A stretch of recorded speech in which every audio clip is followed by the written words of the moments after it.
Okay, I'm at the house and this intro is going to be a little bit different because I thought I made the intro to this video that you're about to see and realized that I didn't. So I'm just going to go ahead and just do intro right here at my house. What we're going to do in this video is we're going to do the C notch for the C10, and I'm going to go through all the steps and everything and try to get this thing going. This video is over a couple of days because I experienced some issues with it, but you will see the issues that I had with installing the C-notch in this video. So let's roll that footage. All right, so up at the shop, what we're going to do now is take these spring cups off. And once I get the spring cups off, I'm gonna go ahead and cut this flesh or back a little bit so I can go ahead and start doing the C-notch. So let me go ahead and get all this stuff prepared and try to get those spring cups out so we can get the frame ready for the C-notch. Well, wasn't expecting that, but the bolt snapped. So it actually made my job a little bit easier. Hopefully the next one we'll do the same thing.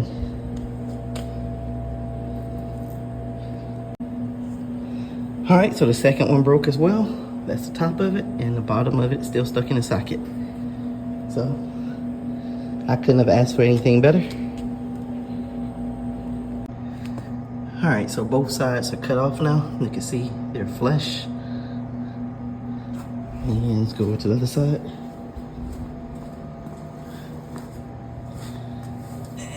You see his flesh right there. All right, so what I'm gonna do now is grind out some bolts. I still got a couple of bolt holes to grind out. I think it's one over here and those two back there. So, all right, let me figure that one out. And I know I gotta take these out. This is the one I was struggling with. So I'll go ahead and see if I can get that one out. And I'll probably heat it up and try to pound it out. Okay, so I finally got those two rivets out. Took a combination of heat, grinding, and hitting it with a punch to get it out. So what I'm gonna do is now get out my C-notch kit and kind of see where else I need to, or what other rivets I need to grind out. And then I'll get into making a template and everything. All right, so I got the C-notch kit out. Looks like this is the side that's supposed to go on.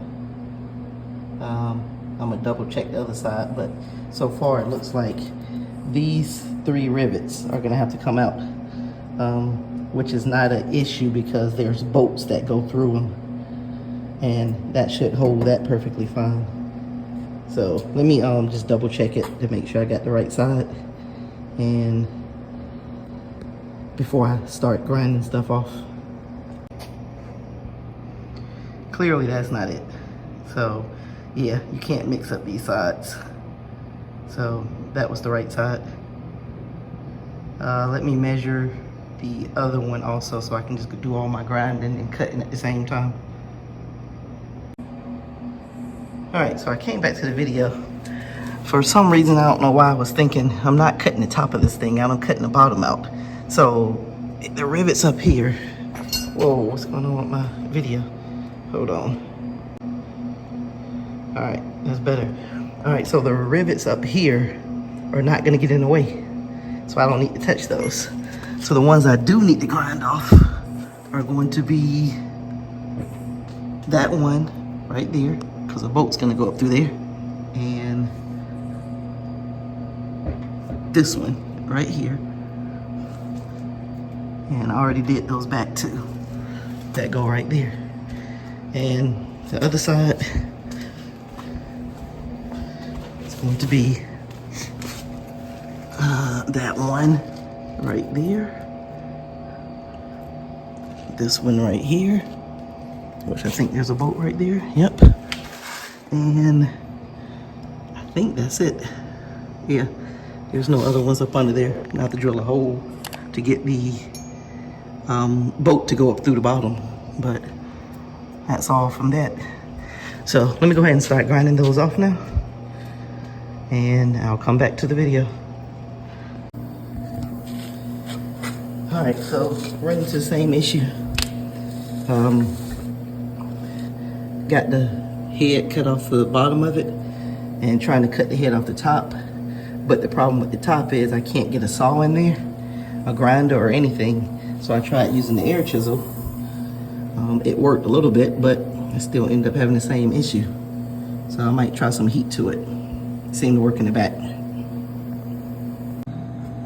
All right, so I got both trailing arms taken out. And that one, I got that one laying over there. And just got to get these cleaned up for everything to be painted. But they came out really simple. Just remove those two bolts.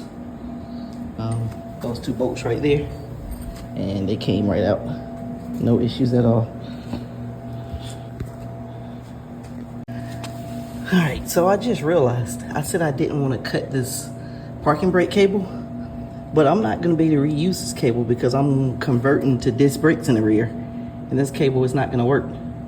So I've been holding on to this for no reason. So, all right, let me go ahead and get it off. All right, didn't have to cut the cable. My lack of knowledge with drum brakes and stuff is the cable actually disconnected from the other cable. It was able just to come out of those little brackets right there. And this is the part that I may have to figure out how to get out if I wanted to keep this cable. But got that taken care of, so let's continue on. All right, so I was able to get the rivets out of both sides. I had to use a lot of different methods, and I bought a lot of different tools to get it done. I don't know why those was being so stubborn, but I ended up having to kind of pop them out with the torch, and still grinding and everything. So the torch didn't do it very cleanly, so I'm gonna have to clean the holes up with a drill bit. But other than that, we're ready to go ahead and start working on the C-notch. So let me get started. I think I'm gonna go ahead and clean these holes up first, and then I'll make a template for the C-notch so I can outline exactly where I'm gonna be cutting at on the frame. All right, so this is not really part of the C-notch kit, but it is something that I caught while I was grinding bolts and trying to get ready to do the C-notch. But if you're lowering this truck, you have to remount the rear shocks because they go in a different position. And when I ordered my kit, I realized that this is the upper shock bracket. So they're mounted to this bar right here. So you're gonna have to grind these rivets also and knock them out to get this to fit up under there for the relocated shocks. This is the original. This is the original mount, and just like I said, it's right up under this bar right here. So you have to take these off. So I decided to go ahead and do it while I'm already grinding and get it done before I actually paint the frame. So if that's something that you're doing, you might want to go ahead and do that while you're preparing your frame. And I'm also going to go ahead and cut out that bar. I think that's a spare tire bar. I'm gonna go ahead and cut that out. So, alrighty, let's get back to it. All right, so this is what I have. I'm gonna mark it. Seems to be lining up pretty good. Of course, I'm gonna undercut it just to make sure it works out.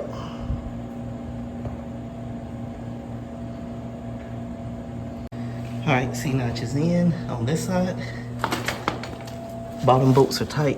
Just got the side bolts kind of loose because I got to pull everything back off to prime it and paint it and then put it back on. I'm going to go ahead and work on the other side now. Again, I got the bottom bolts tight so it can support it while I'm cutting the other one. Should only do one side at a time. All right, working on a template for this side. What I found to be easiest is to cut your template so it fits inside of there. Because this part here is what's gonna be mimicking the frame. So if it, like right now, it doesn't fit in there good. So therefore, this is not gonna fit into the frame good. So I'm gonna go ahead and trim this to get this to fit inside of my C-notch. And then I can put it on the frame and cut the frame.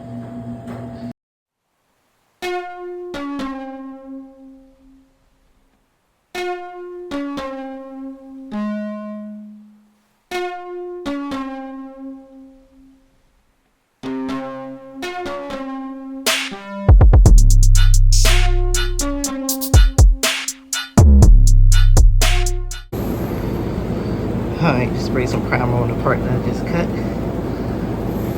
And when that dries, I'm going to spray paint on it and get the C-notch back on it. Alright, C-notch kit is on. And both sides.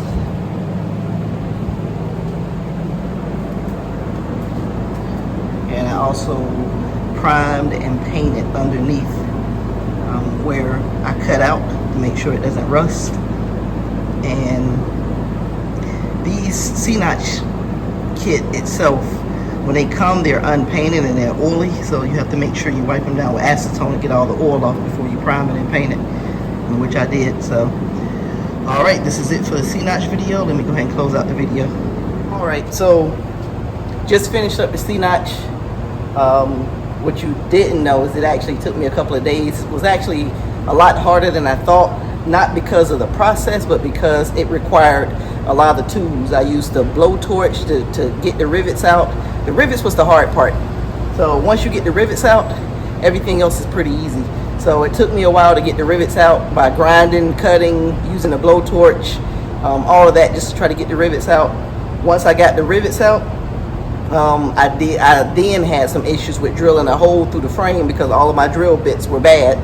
I used a step bit, which was speeding up the process, but I broke 2 step bits in the process. So, but C-notches all together. I'm not sure if I'm gonna. I probably won't make a video of me wire wheeling up the underside of the frame and wire wheeling all the control arms and the rear end. I'm pretty sure I probably won't make a video of that, but I will change out the ball joints and stuff, and I'll probably put that on video. So thanks for watching. Click on that subscribe button if you haven't. Click that notification bell, and I'll see you in the next video.